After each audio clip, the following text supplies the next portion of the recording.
Good evening, sir. We will discuss about compartmentation and its effect on watertight integrity. Introduction. Ships and submarines are designed with complex structures to ensure safety and functionality. One of the key structural strategies used is compartmentation, which involves dividing the vessel's hull into multiple enclosed space or compartments.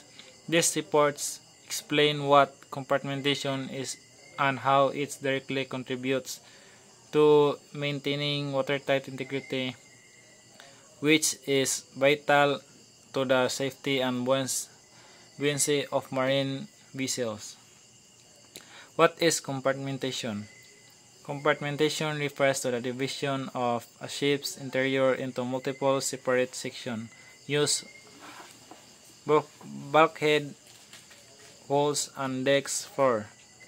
These sections are typically sealed off from each another with watertight doors and hatches.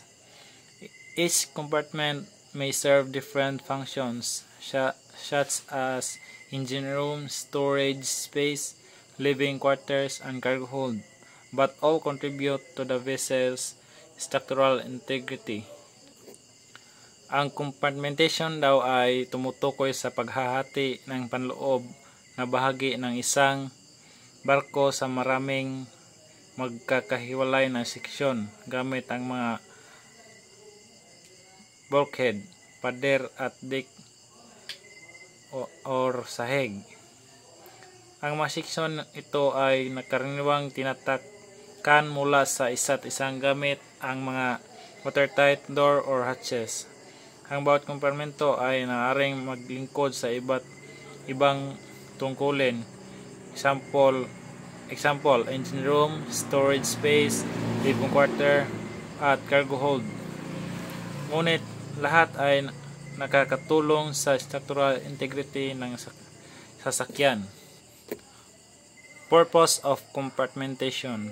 The primary purpose of compartmentation include damage control, limits flooding to affected areas in the event or hull breach.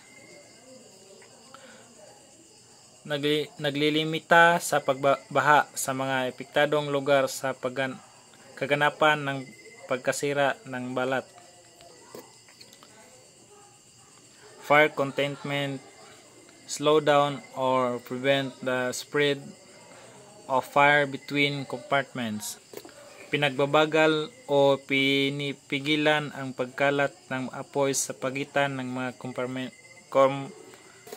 kompartmento. Structural strength adds rigidity and strength to the ship's hull. Nagdaragdag ng tigas at lakas sa balat ng barko. Efficient organization, slows organized layout or machinery storage and operation. Nagpapahintulot sa organisadong pagkakaayos ng makinarya, imbakan at operasyon. The next here is watertight integrity. Watertight integrity is the ability of vessels to prevent water from entering certain parts of the structures, even if other parts of the composites. This is a record of preventing capsizing or sinking in emergencies. Features like watertight doors, bulkhead, and proper sealings contribute to this integrity. Ang watertight integrity ang kakayahan ng isang sasakayang dagat na pigilan ang pagpasok ng tubig sa ilang bahagi ng istruktura kahit na ibang bahagi ay nasira ito. Ito ay nagpapahalagang para maiwasan ang pagkabaliktad o paglubog ng mga emergency. Ang mga tampok tulad ng watertight doors blockheads at tamang pagsiling ay nakakatulong sa Trinidad na ito. The next here is how the compartmentations affect watertight integrity. Compartmentation significantly enhances the ship watertight integrity. Limit floodings. If one compartment of spaces is only the section's foods, the ship can remain afloat and operational.